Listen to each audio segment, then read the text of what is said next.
Bonjour, je vais vous raconter mon histoire. Je m'appelle Léa et il y a des années, j'ai commis l'irréparable.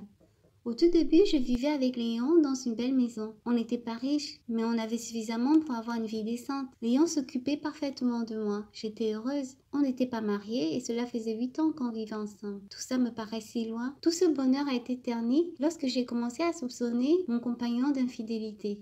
Il rentrait tard le soir, souvent fatigué, il a commencé à être un peu distant. J'ai commencé alors à fouiller dans toute la maison pour trouver des preuves de son infidélité. J'ai fouillé sur son téléphone, dans ses affaires, l'ordinateur, mais d'autres se sont confirmés. Il me trompait bel et bien. Je le mis devant le fait accompli. Il ne n'y a pas. Il me dit qu'il ne m'aimait plus et qu'il avait trouvé une autre femme, qu'il était fou d'elle. Il prit ses affaires et partit. Je ne m'attendais pas du tout à cela. C'était si vite, si brusque. Je voulais qu'on parle, qu'on essaye de trouver une solution. Mais non, tout était fini. Je me retrouvais seule. J'étais très triste car 8 ans de vie commune balayés comme ça d'un revers de main.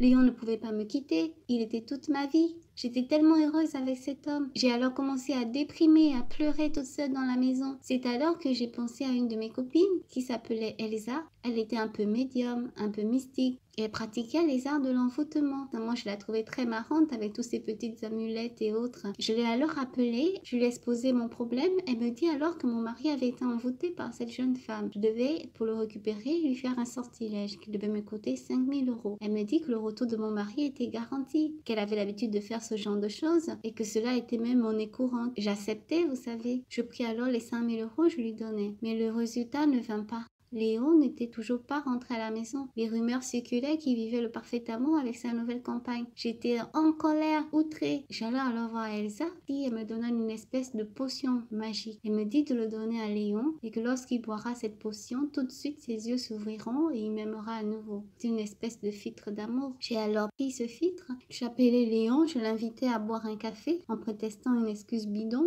qu'il fallait qu'on règle certaines affaires. Je versais alors dans le café la potion, le filtre d'amour. Avec joie, Léon but tout le café et il partit. Je restais assise en espérant que cette fois-ci, la potion puisse marcher. Pendant que j'étais en train de rêver, je me suis endormie. Je fus réveillée par la sonnerie du téléphone. Un de nos amis communs m'appela. Il me dit que Léon avait eu un accident de voiture quelques heures après m'avoir quitté et qu'il venait de succomber à ses blessures. C'est pas possible. J'ai commencé à pleurer. C'était pas vrai. Léon ne pouvait pas mourir. J'étais dévastée. J'étais anéantie. C'est alors que me vint alors une pensée. Et ça du fil d'amour qu'il est mort. La culpabilité vint alors s'installer. Je pleurais.